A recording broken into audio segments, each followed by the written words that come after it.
Kung bago ka pa lang sa aking YouTube channel, please subscribe at i-hit ang notification bell para updated ka sa aking bagong videos. Kim Chiu at Janine Gutierrez, isinabong nga ba ng mga netizens sino-sino kaya ang susuportahan ng mga fans? Ang buong detalye, alamin!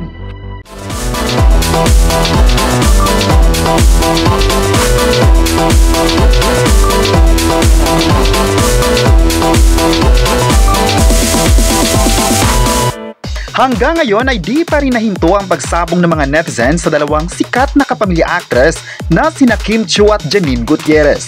Sa social media, parehong ipinagtanggol ng mga fans ang kanilang idolo kung saan ipinaglaban din nila ang mga intrigang ibinato ng mga bashers.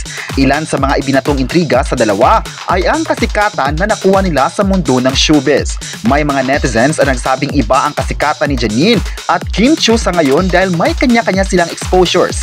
Ang iba namang komento ng netizens ay tila pagkumpara sa dalawang kapamilya stars, kabilang na ang type ng proyekto na meron silang dalawa. Ayon ng netizen, mas maganda raw ang naging exposure ni Janine Gutierrez sa showbiz dahil lahat ng mga serye o proyekto na ibinigay sa kanya ay puro malalaki at napakahusay daw ng actress na ito sa mga ginawang project. Dagdag pa nila, ang mga shows ni Janine ay talagang nagmarka sa puso ng mga viewers at dahilan na paborito siya ng mga producer sa industriya. Pero kahit marami man sa mga netizens ang pilit itapat si Kim Chiu kay Janine, ay marami naman sa kanila ang ipinaglaban ang naging opinyon ng iba sa kapamilya stars. Ayon pa ng Kim Pao fans, hindi naman basihan ang mga serye na meron sila para itapat sa ibang artist. Hindi naman raw matutumbasan ang kasikatan na nakuha ni Kim Chiu sa ngayon kung saan mas tinangkilik siya sa mga bagong proyekto na The Alibi.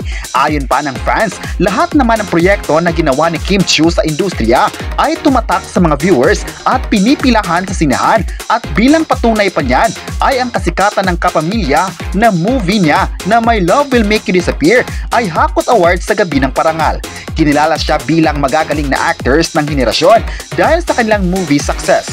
Hindi lang dito napapanood ang movie na yon, kundi napanood din sa ibang bansa. Kinilala talaga ang Kim Pao bilang best loved scene ng Pinas at patuloy na pinag-usapan ng kanilang serye. May fans naman na nagsabing kahit ano pang sasabihin ng mga bashers tungkol kay Kim ay never silang maaapektuhan sa mga hate comments at patunay pa rin na nakatayo ang Kim Pao fans para ibigay ang suporta sa kanila.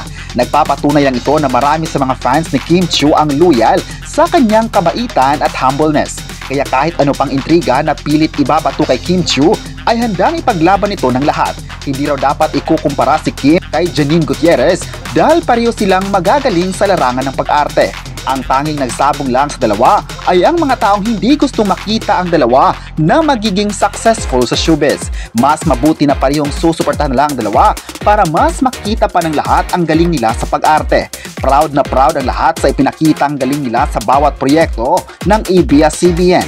Kahit may mga bashers ang nagsabing ayaw nila kay Janine, may mga fans naman ng kapamilya actress ang hindi tumigil para ipaglaban ang pangalan niya sa issue. Ayon naman ng mga fans, mas mabuti na parehong bigyan ng exposure ang dalawa sa TV dahil nakita nila kung gaano kagaling sa pagganap ng mga seryeng tinutukan talaga ng mga viewers. Bida nga si Janine Gutierrez sa mga serye ng ABS-CBN, kabilang na ang Marry Me Marry You kung saan nakatambal niya rito ang sikat na kapamilya actor na si Paolo Abilino. Ito ang kanilang pagsama sa isang proyekto kung saan minahal din ng mga tao. Kaya ganun na lang ang pagkukumpara ng mga tao kay Kim at Janine dahil kay Paolo Abilino. May netizen naman na nagsabing never nilang itatapat ang dalawang sikat na actress na ito dahil ang kanilang talento ay kaka-proud ng mga Pinoy dahil ang mga serye nila ay nakilala sa buong mundo.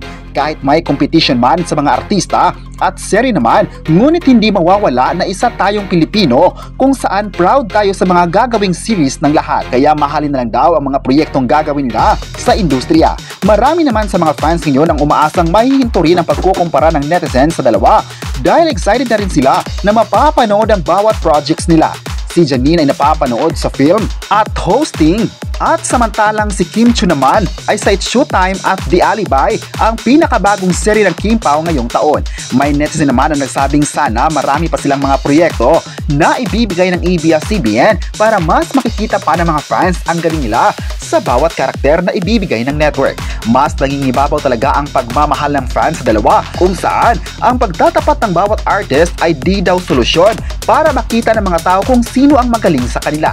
Ang tunay na panalo ng mga Pinoy at maging ang mga audience ay kung paano naging successful ang kanilang proyekto sa showbiz. May netizen naman na nagsabing bilib sila sa dalawa dahil sa kanilang series ay patuloy na nagbibigay ng inspirasyon sa milyon-milyong Pilipino. Kaya ipagpapatuloy pa rin ng mga fans ang pagbibigay support sa kanila para sa ikakapanalo ng lahat ng viewers. Sa kabilang banda naman ay tuloy na tuloy pa rin ang Kim Pao sa paggawa ng The Alibi sa kabila ng mga intriga. Ayon pa sa chika, excited pa ang dalawa na ipagpapatuloy pa ang taping ng The Alibi dahil marami pang mga malalaking eksena na kukunan na talagang ikakagulat ng mga fans. May chika pa na marami pa silang kinudang mga eksena sa ilang episodes, ngunit marami na rin mga eksena ang kukunan sa serye. Pinapanatili talaga ng direktor na magiging kaabang-abang ang The Alibi para sa lahat ng viewers, mula sa pagbubuo ng kwento at hanggang sa pagsisimula ng palabas sa TV. Mapapanood ang The Alibi sa Kapamilya Channel at maging sa digital platform ng ABS-CBN. Kaya ngayon pa lang ay nagbigay na ng congratulatory message ang mga fans sa dalawa dahil naniniwala silang papatok ang nasabing serye. Iba rin daw ang atake ng serye na iba sa mga dating lang ginawa noon sa ABS-CBN. Malalang ilan sa mga kilalang serye ng Kim Pao ay ang Linlang, kung saan araw-araw itong trending sa social media, kaya sa bagong serye naman ay aasahan na magti-trending ito. Sa online world naman ay pinag-usapan pa ng gusto ang bawat ganap ng The Alibi. Sa ilang episodes ng It's Showtime ay napapanood si Kim Chiu at patuloy na nagpapasaya sa madlang people. Kahit busy nga ito ay gusto pa rin ni Kim Chiu na pumasok sa It's Showtime. Ngayong araw sa It's Showtime, July 31, 2025 ay trending ang Noon Time program. Ilan sa mga pinag-usapan ay ang hashtag #ViceGandaSegment at It's Showtime Forever. Ilan lang ito sa mga topics na may kinalaman sa Noon Time show ng ABS-CBN. Kaya ngayong araw, abangan pa ng lahat kung ano nga ba ang susunod na gagawin ng Kim Pao para sa mga fans. Alam naman lahat na abangan ito ng mga fans dahil naging paborito na ng mga tao sina Kim Chiu at Paolo Avellino.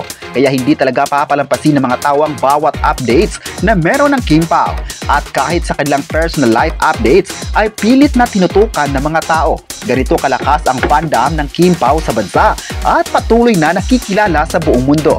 Kaya kayo mga kapresko, patuloy na lang sa pagmamahal sa Kim Pao para marami pa silang ma-inspire sa mga serye na kanilang gagawin. Hindi talaga sasang-ayon na mawawala ang tambalan ng Kim Pao ang mga fans dahil idol nila ito sa mga proyekto ng ABS-CBN. Patuloy lang nating aabangan ng mga serye nila na The Alibi at pati na ang usap-usapang Crash Landing on You na paniguradong pasabog ito sa madla.